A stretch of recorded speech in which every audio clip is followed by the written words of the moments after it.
नमस्कार. प्रतीक मॅथ्स चॅनलवरती सर्व विद्यार्थ्यांचं हार्दिक स्वागत. आज आपण व्हिडिओ नंबर 24 मध्ये इयत्ता 9वी गणित भाग 1 प्रकरण क्रमांक 2 वास्तव संख्या या पाठातील करणी म्हणजे काय, करणीचे सोपे रूप व करणीची कोटी हे उपघटक घेणार आहोत. याच्यामध्ये आपल्याला प्रथम करणी म्हणजे काय ते पाहायचं आहे. आता करणी त्याला सहज असं म्हटलेलं आहे. करणी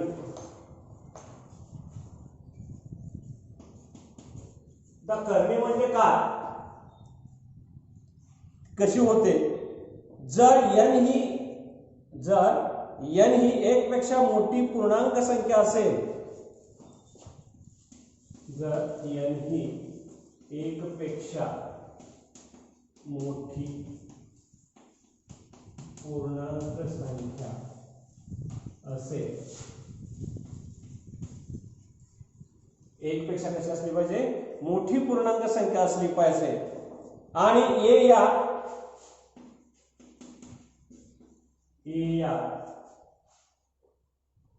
धन वास्तव संख्येचे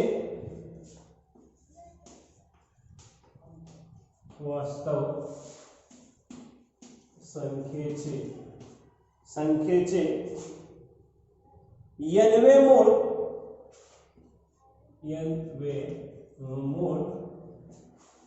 x ने दाखवले तर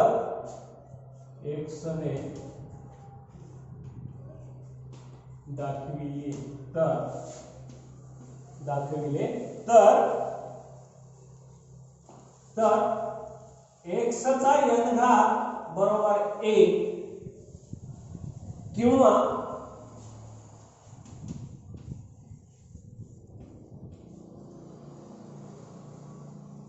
a चे nवे मूळ बरोबर x असे लिहा.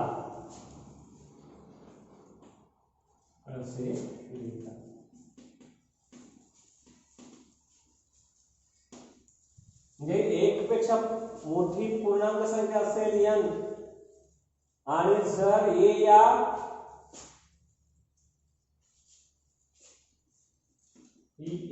या धन वास्तव संख्येचे nवे मूळ जर आपण घेतलं तर ते x ने दाखवलं तर आपण कशा पद्धतीने लिहू शकतो, x चा n घात बरोबर a किंवा a चे nवे मूळ हे x अशा पद्धतीने ते लिहिलं जातं. म्हणून त्या ठिकाणी जर a ही धनपरिमेय संख्या असेल,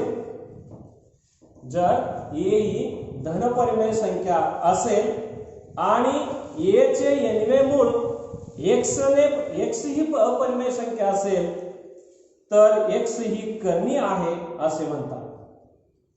व्याख्या लक्षात घ्या.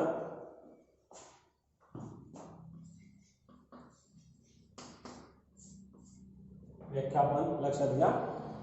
जर a ही धनपरिमेय संख्या असेल, a ही धन संख्या असेल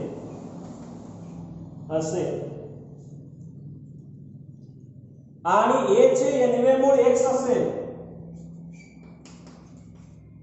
a चे nवे मूळ x असेल तर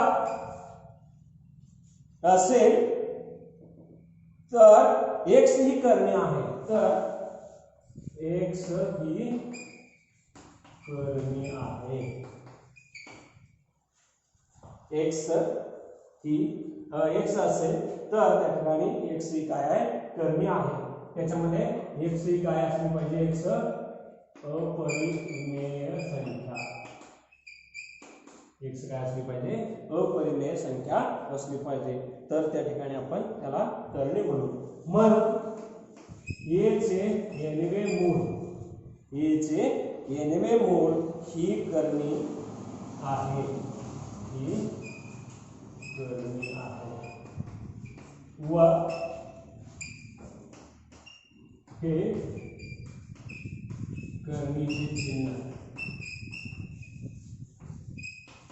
हे काय आहे करणीचं चिन्ह आहे आणि n त्या करणीची कोटी आहे व n ही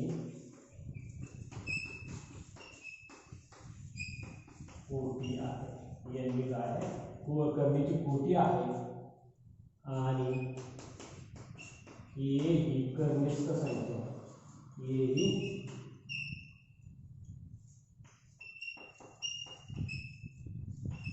कर्निष्ठ संख्या आहे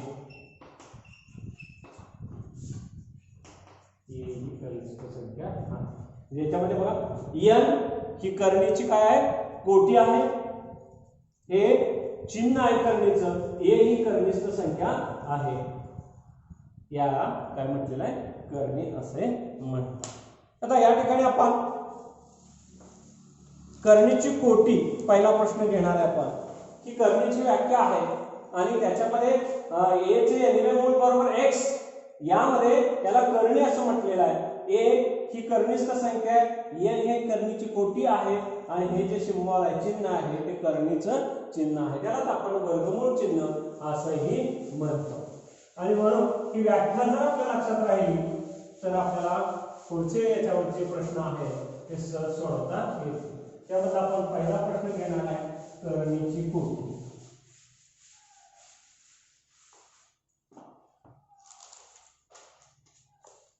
प्रश्न विचारला जातो करणीची कोटी सांग प्रश्न क्रमांक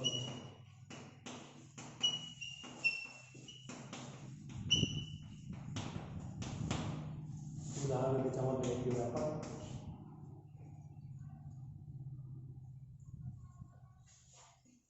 पहिलं उदाहरण 7 चे तिसरे मूळ याची कोटी सांगायची आपल्याला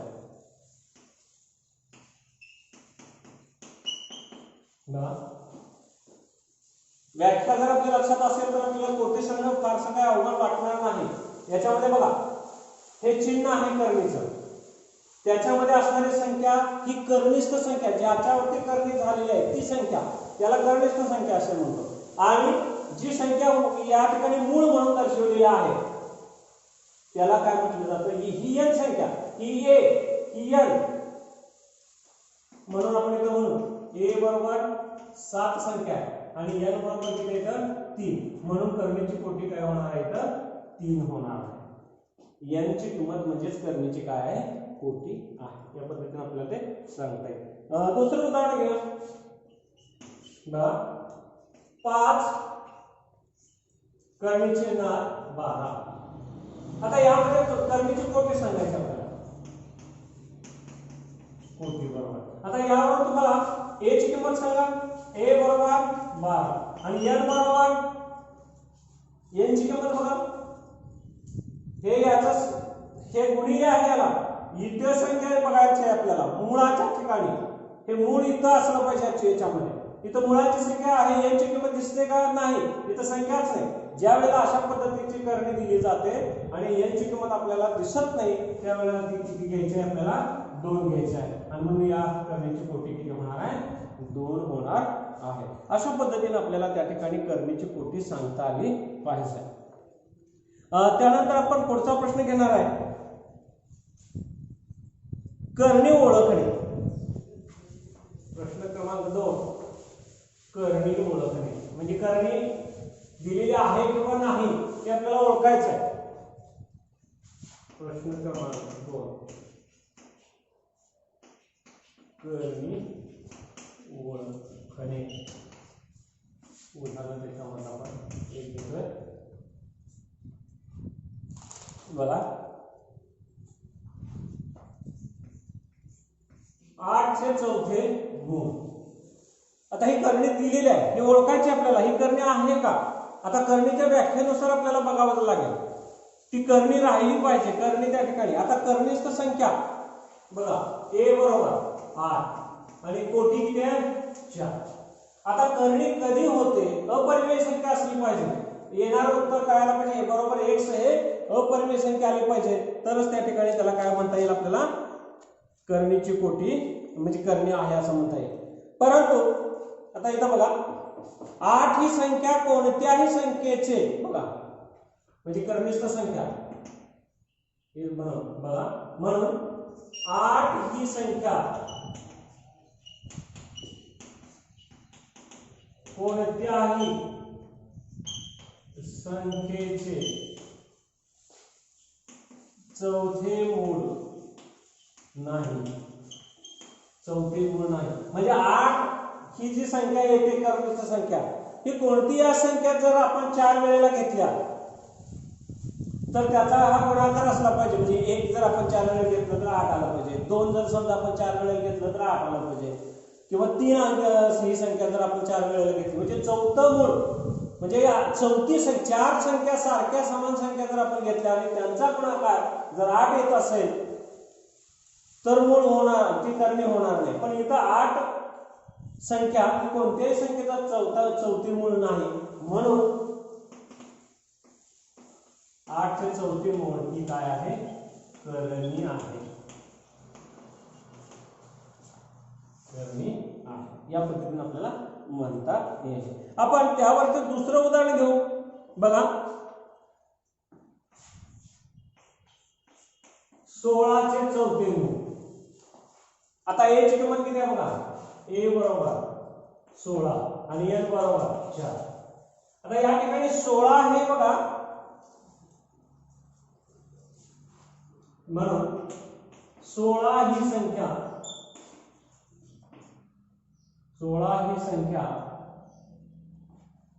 कशाच्या मूळ आपल्याला म्हणता येईल? 16 ही संख्या कोणत्या ना कोणत्या तरी एका संख्येचं करून बघावं लागेल.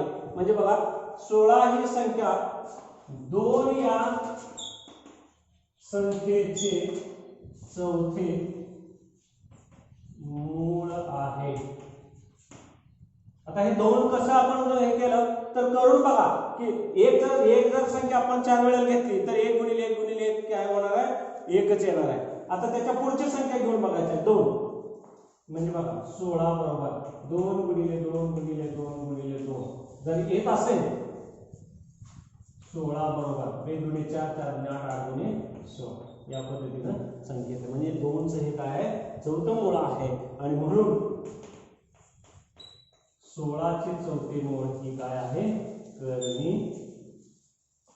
16 चे चौथे मूळ ही करणी नाही. का नाही? तर हे चौथं मूळ आहे आणि मग आपण चौथं मूळ जर घेतलं तर 2 उत्तर येईल त्याचं. ती परिमेय संख्या असणार नाही, अपरिमेय संख्या असणार नाही, ती परिमेय संख्या येईल. ज्यावेळेला आपण याचं उत्तर घेणार आहे ती अपरिमेय संख्या आली पाहिजे, म्हणजे करणी राहिली पाहिजे, ती निघून गेली नाही पाहिजे, तरच त्याला आपण काय म्हणणार आहे?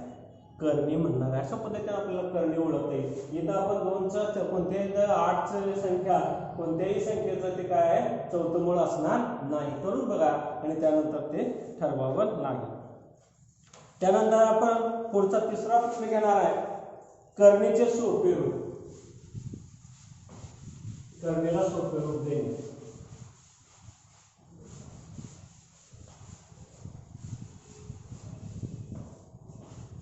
प्रश्न क्रमांक 3.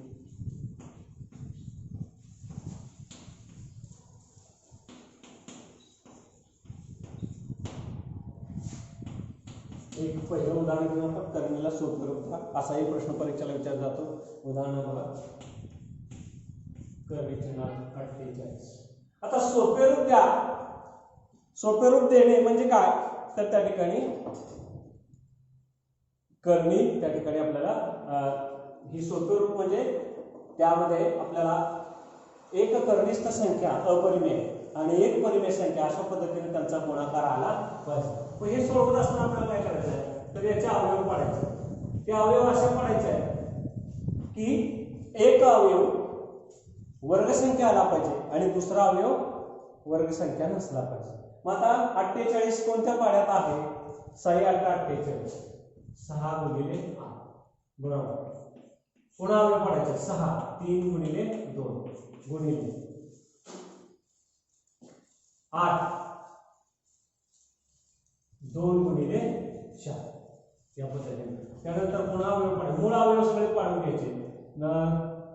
3 गुणिले 2 गुणिले 2 गुणिले 4 म्हणजे पुन्हा 2 गुणिले 2 असं सगळं पूर्ण मूळ अवयव अवयव पाडून घ्यायचे आहेत आणि मूळ अवयव पाडल्यानंतर आपल्याला कोणाची करणी बघा याच्यामध्ये इथं करणीची कोटी बघा किती आहे ना करणीची कोटी काय दोन्ही इथं संख्या दिसत नाही म्हणजे काय 2 याचा अर्थ असा की करणीमध्ये कर्निष्ठ संख्या या सारख्या 2 संख्या असतील तर ते त्याचं वर्गमूळ निघेल म्हणजे वर्गमूळ काय होईल बघा या 2 साठी 1 2 गुणिले या 2 साठी 1 2 हे वर्गमूळाच्या बाहेर येईल आणि फक्त इथं 3 काय आहे कर्निष्ठ संख्या आहे आणि मग परत 2 गुणिले 4 करणीमध्ये 3 किंवा कर्निष्ठ 3 वर्गमूळात 3 आणि यालाच करणीचं काय म्हटलेलं आहे सोपे रूप का तर एक संख्या परिमेय आणि दुसरी संख्या काय आहे अपरिमेय संख्या आहे या पद्धतीने आपण सोपे रूप देऊ शकतो दुसरे उदाहरण घेऊया करणीमध्ये 112 आता यालाही अशा पद्धतीने अवयव पाडायचे त्याचे बरोबर 2 भाग आहे 2 गुणिले 2 पंचे 10 2 सत्क 12 हे 2 पुन्हा आहे तसंच गुणिले पुन्हा 2 भाग आहे 2 गुणिले 2 गुणे 4 1 बोला 2 16 पुन्हा 2 भाग जाईल 2 गुणिले 2 गुणिले 2 गुणिले 2 के 2 8 त्यानंतर पुन्हा भाग जाईल 2 बघा 2 गुणिले 2 गुणिले 2 गुणिले 2 गुणिले 7 आता 7 7 काय भाग लागणार नाही आता इथं पुन्हा कोटी 2 आले म्हणून 2 सारख्या संख्येसाठी एक संख्या गुणिले 2 सारख्या संख्येसाठी एक संख्या आणि जी एक सिंगल संख्या आहे ती काय होईल करणीमध्ये राहील बरोबर 2 गुणे 4 करणीमध्ये 7 या पद्धतीने त्याचं सोपे रूप द्यायचं आहे आपल्याला अवयव पाडून त्या ठिकाणी करणीला सोपे रूप द्या असा प्रश्न परीक्षेला विचारला जातो जर तुम्हाला माझं मार्गदर्शन आवडलं असेल तर माझा चॅनल सबस्क्राईब करायला विसरू नका लाईक करा तो आपल्या इतर मित्रांना काय करा शेअर करा धन्यवाद